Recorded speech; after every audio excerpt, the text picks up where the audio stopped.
Então, pessoal, hoje a entrevista é sobre a parte de pesquisa operacional. Então, uma das 10 áreas da engenharia da produção. Então, pela ordem, ela vem a ser a terceira área e ela trata então de resolução de problemas reais envolvendo situações de tomada de decisão através de modelos matemáticos habitualmente processados computacionalmente.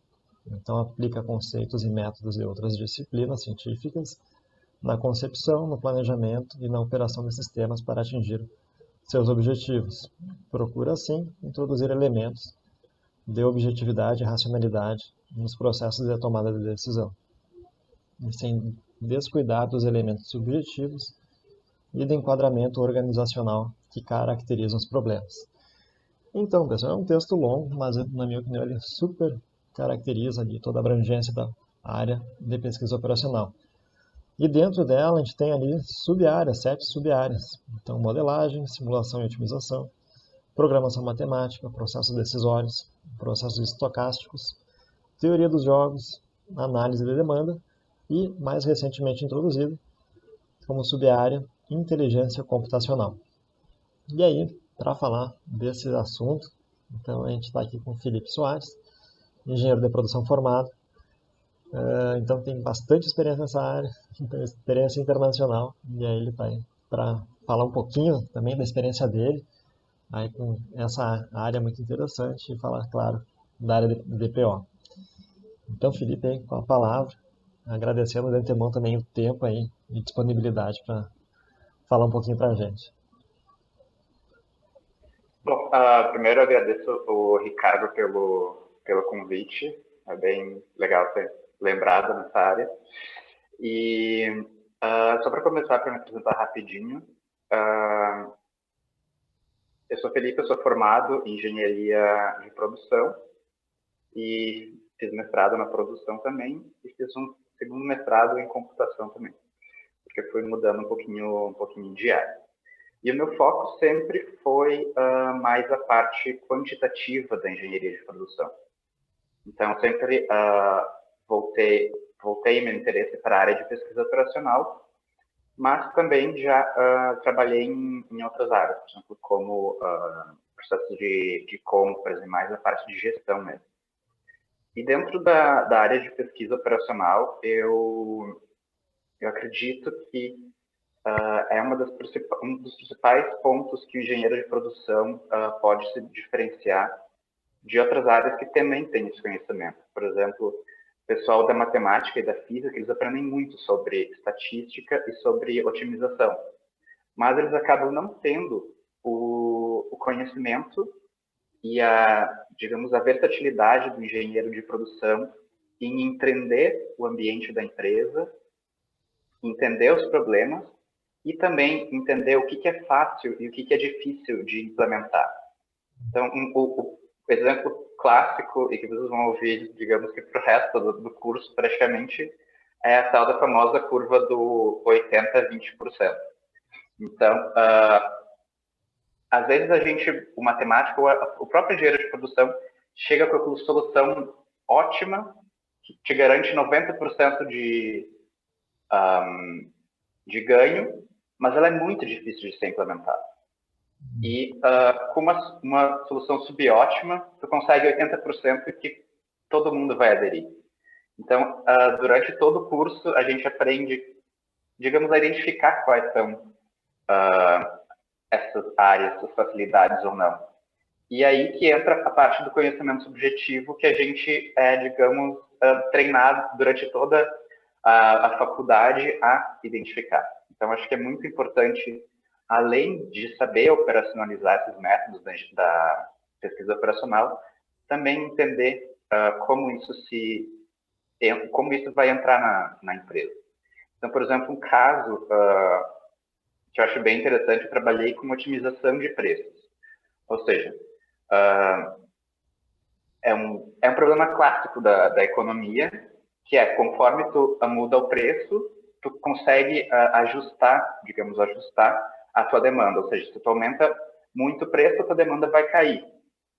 E o interesse, em geral, é tu encontrar qual que é o melhor preço que garante o maior lucro.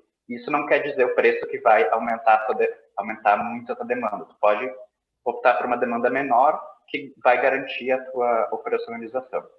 Então, um exemplo clássico é fazer uma promoção e tu não tu encontrar o preço ótimo, mas tu não olhar para o teu estoque.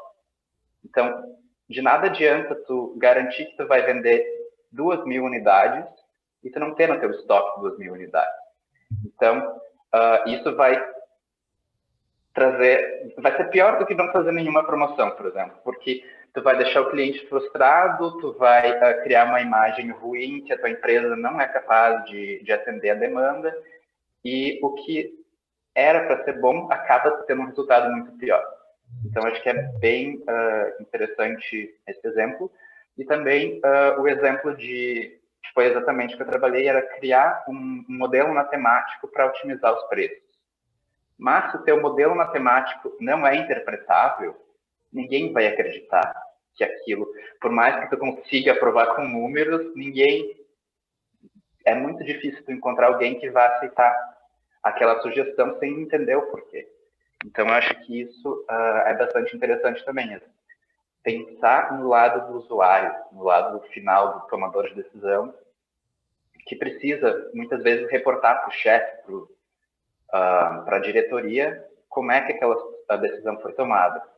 E é muito difícil tu explicar com um modelo que a gente chama de caixa preta, que o modelo te trouxe aquilo e tu vai seguir aquilo a sério. Então, eu acho que é bem, bem interessante sempre manter um olho nos números e um olho na organização. Sim, essa parte E derrubando um pouquinho. Essa parte, dois pontos que tu colocou, a visão sistêmica do engenheiro de produção, né? Tipo, não adianta ter o preço ótimo, identificar ele, beleza, só que não esquecer do estoque, né? Então, essa é uma das vantagens ali, como tu citou antes, do engenheiro de produção. Tem um olho em tudo, assim, tem que vender, tem que ter estoque. Se não tem estoque, bom, tem que ter fornecedor, tem que ter resposta rápida, enfim. E aí também estava falando agora dessa questão do usuário final, né? Essa questão também de tudo. Quebra a cabeça, faz um algoritmo, faz um modelo matemático que resolve o problema, mas se não comprarem a tua ideia, se não entenderem, de nada adianta, né? E às vezes para quem desenvolve é um pouco frustrante, assim, porque, poxa, funciona o negócio, não estão acreditando. Então, isso exige uma habilidade diferente, assim, que se apoia nas outras áreas da engenharia de produção, que é essa, como você falou antes, mais subjetiva, mais social, ali, também ter a sensibilidade do usuário final, de quem vai estar tomando decisão ali para interpretar, né? Poder, enfim, não só é o que a entender, mas gente, compreender. Né? é o que a gente chama de soft skills na engenharia, que é o que a gente aprende durante toda a faculdade, que é tu ser capaz também de, não só de resolver o problema, mas de comunicar. Eu acho que eu escutei isso no meu primeiro emprego e eu nunca acreditava, e depois que eu fui ver que a capacidade de comunicar e a capacidade de entender as pessoas é muito mais importante do que a capacidade de resolver o problema. Então, tu tem que saber resolver o problema, mas tu tem que saber comunicar também.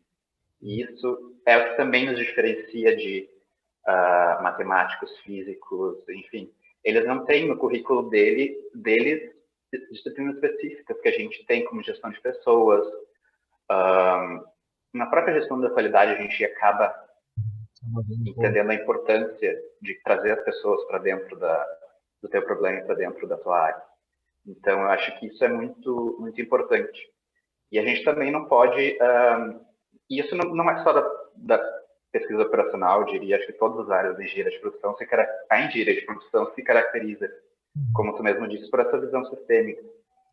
E é muito difícil tu trabalhar as coisas de forma isolada. Bacana. Então, Felipe, aí a gente falou ali da parte da pesquisa operacional, um pouco da tua experiência também dentro dela. E aí tu teria, enfim, mais algum comentário ali, por exemplo, eu lembro de ti trabalhando muito com PO clássica ali, programação linear, onde se modela, faz a otimização, eventualmente simula. Ali também acaba incluindo a programação matemática. E aí, dentro dessas áreas, quais outras ali tu acabou tendo também contato com elas ali? Sim, eu diria que acho que essa ordem ela exemplifica muito bem também como a PO se desenvolveu. Começou primeiro com modelagem, com a programação matemática. Eu diria que são áreas que já evoluíram muito e que já se tornou algo muito padronizado e que eu acho que é o conjunto de ferramentas básicas do engenheiro de produção, terminando ali com análise de demanda e inteligência computacional. E a parte que eu trabalho hoje em dia bastante é a inteligência computacional, análise de dados, mineração de texto, mineração de dados, toda essa parte mais quantitativa e que envolve pessoas também. Então, um exemplo que eu acho muito interessante é como as empresas e como a própria indústria está mudando o foco de completamente gerida por processos rígidos e fixos para processos mais flexíveis que a gente chama de data-driven, que é, ao invés de tu desenhar o teu processo e tentar fazer como que tudo gira em torno daquele processo, tu identificar quais são os dados que aquele teu processo inicial estão te gerando e identificar oportunidades através daqueles dados. Então, a gente tem aí a indústria 4.0, que eu acho que o engenheiro de produção tem uma capacidade enorme de se inserir, mas também na área que até hoje é uma área muito clássica dos cientistas da computação, que é tu, por exemplo, vamos pegar o caso da Amazon. A Amazon gera muito dado diariamente, e foi um dos trabalhos que eu já fiz, que é tu identificar o padrão de comportamento daquele usuário, por quais páginas aquele usuário navega, inclusive quais porções da tela o usuário acaba focando mais tempo, para tu identificar melhorias de layout, que a gente sempre pensa que é a coisa do pessoal do design, mas tu trazer essa informação e conversar com o pessoal do design, olha só, em 85% dos casos, o usuário está prestando mais atenção no lado direito da página, alguma coisa assim. Então, isso é bastante importante e é algo que está trazendo muito retorno. Especialmente a Amazon construiu um negócio completo em cima de análise de dados, seja de usuários, seja de centro de distribuição, seja de produtos, seja de marketing. O marketing hoje está muito voltado para análise de dados. E a gente tem disciplinas de marketing durante a faculdade e a gente tem que aprender, eu acho que é muito importante aprender aqueles conceitos básicos que a gente vai aprender de cálculo, marketing, e entender como eles vão conversar no final e como implementar essas pequenas ferramentas que a gente aprende, como juntar todas elas. Engenheiro de produção, por definição, a habilidade deles, dos engenheiros de produção, é em identificar oportunidades, identificar quais ferramentas aplicar. A gente, por mais que tem até a brincadeira do engenheiro de mecânico que desenvolve tudo e o engenheiro de produção não desenvolve nada. Mas a gente não precisa. A gente precisa entender como as coisas funcionam e como aplicar elas. Então, acho que o meu palavra final assim seria identificar aprender o básico das ferramentas, não esquecendo toda aquela parte do ciclo básico da engenharia, de física, de cálculo, que acaba desenvolvendo muito raciocínio lógico, e como aplicar todas essas pequenas ferramentas para resolver um problema. Eu acredito que a força do engenheiro de produção está em saber identificar e saber aplicar as ferramentas certas para o problema certo. e não reinventar a roda, por exemplo. Então, eu acho que é bem importante essa parte. E eu também diria que o que eu vejo hoje como futuro para a nossa área de PO está muito relacionado ali com a última área de inteligência computacional. E por mais que ainda tenha muita oportunidade de ganho nas áreas clássicas de engenharia de produção, se a gente simplesmente ignorar os dados, o concorrente vai passar na nossa frente. Porque a gente está gerando dados e a gente precisa entender esses dados. E acho que é mais ou menos essa minha palavra final, eu diria. Muito bom. E até você comentei antes no vídeo ali, mas comentei contigo antes, que a questão dessa última área aí, sub-área, inteligência computacional, ela foi inserida recentemente, né? Então mostra justamente esse comportamento do mercado, né, da própria engenharia de produção, oficialmente, que entendeu isso, trouxe para dentro dela. Então, e aí tu agora ressaltou, visão de quem está trabalhando com dados diretamente. E aí tu falou ali que, na verdade, dados hoje, se não forem considerados na empresa, a empresa vai ser passada pelo concorrente, né? Ou seja, dados, analisar dados virou uma vantagem competitiva, né? Uhum. E aí me chama a atenção também a Amazon ali, um gigante na indústria mundial ali, né? Tornou também mais importante ainda agora, nesse momento de pandemia, né? Fazendo as entregas ali, enfim, viabilizando muitas, o pessoal ficar em casa, se manter em casa. E aí também, claro, não seria diferente, mas eles também usam dados, e aí a gente como cliente ali pensa, usam dados do consumidor, né? Mas não, usam também de marketing, de entregas, centro de distribuição, e aí isso remete muito ao que tu falou no início ali, que a pesquisa operacional ela se aplica para todas as áreas, todas as outras áreas da engenharia de produção, né? Tu falou bastante na tua fala. Então, quando a gente fala em centro de distribuição, a gente está falando em logística. Para o cliente, a gente estaria falando talvez de desenvolvimento de produtos, serviços, que entra lá em engenharia de produto, enfim, própria o processo em si, ali que tu falou também, a gente estaria lá pegando a primeira área, gestão de operações e processos, né? Então, e aí se a gente parar, antes também tu falou na gestão da demanda, identificar o preço ótimo para aumentar o lucro, falando ali de engenharia econômica, enfim, não precisa pensar muito para identificar as várias áreas.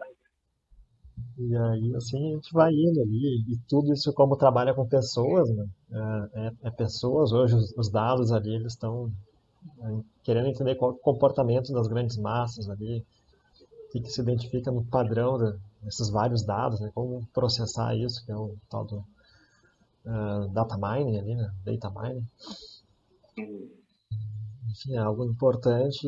Eu diria que estaria vinculado também àquela parte mais da engenharia de sustentabilidade, no aspecto mais social, né? Enfim, bem ou mal, está se buscando fazer algo que se adequa e melhora à sociedade, né? Os comportamentos dela. Então acaba tendo um pouquinho de tudo entra na PO, né? Então, é como eu Sim, você falou também, o engenheiro de produção, a área de atuação dele depende um pouco da criatividade, né? E aí e conseguir, como tu falou bem ali, de pegar essas várias ferramentas que a gente aprende ao longo da faculdade, conseguir identificar e aplicar esses conceitos, né? Tendo uma visão do todo.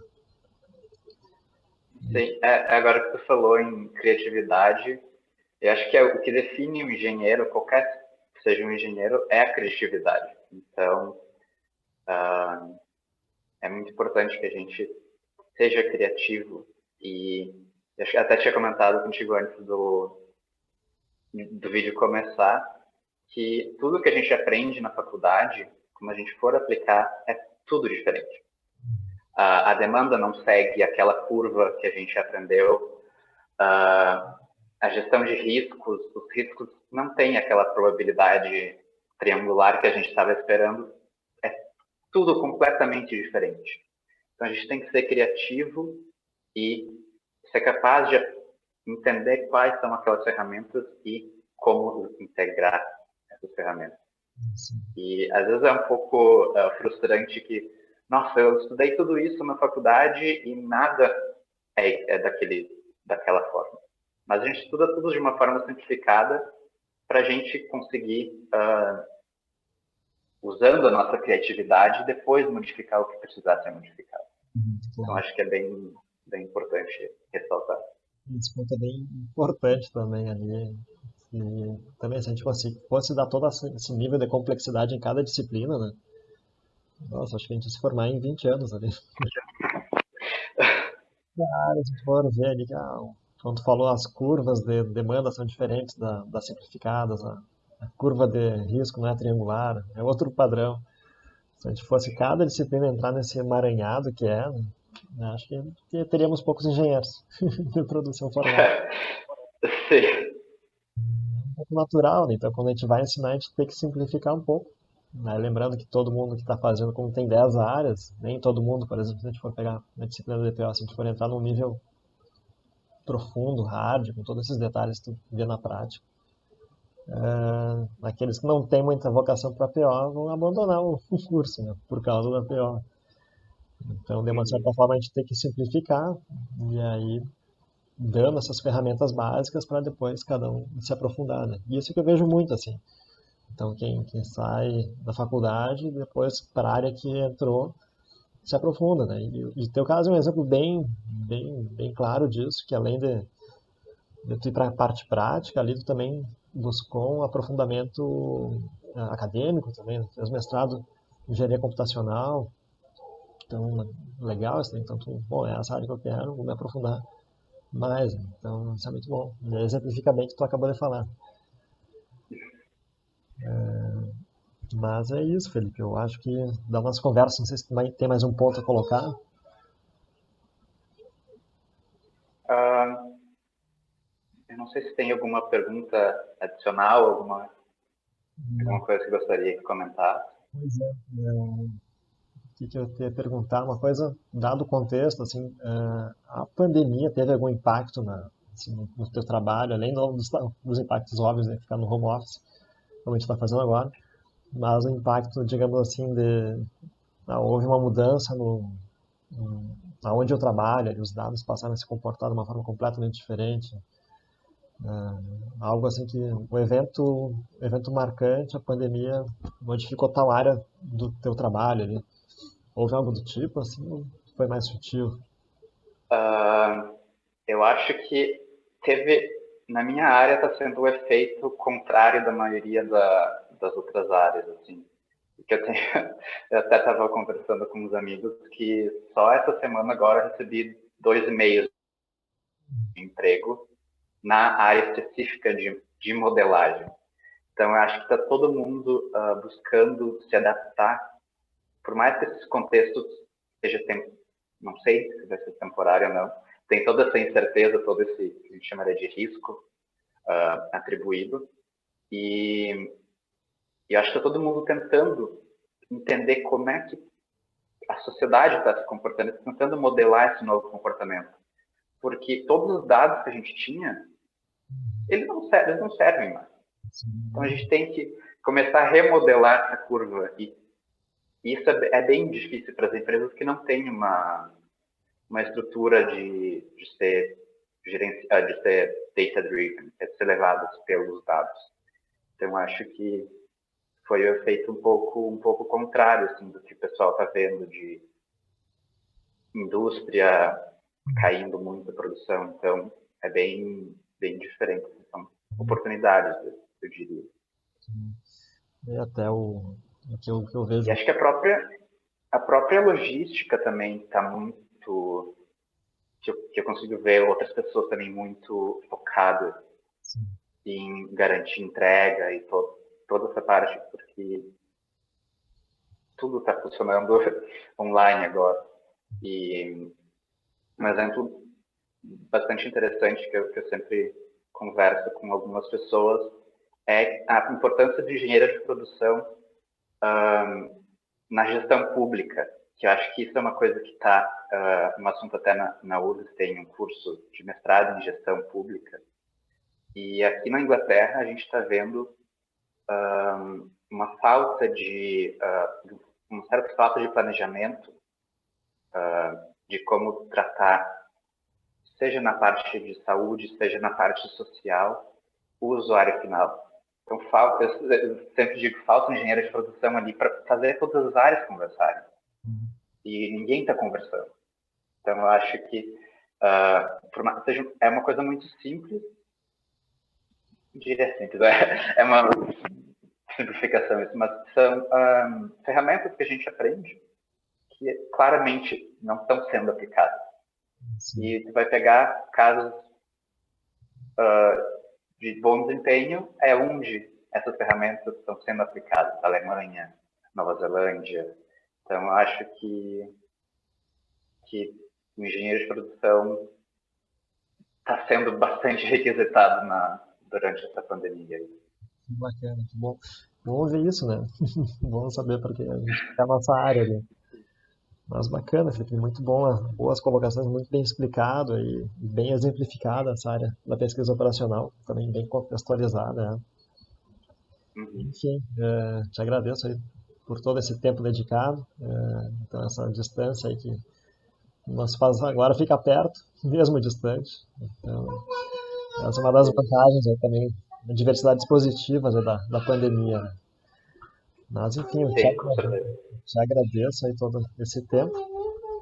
E aí, da minha parte aqui, assim, a gente encerra por aqui a entrevista. Eu que agradeço também e qualquer momento que se alguém tiver alguma dúvida também, estou disponível, pode passar meu e-mail para o pessoal. Certo. E é isso. Então tá bom, muito obrigado. Nada.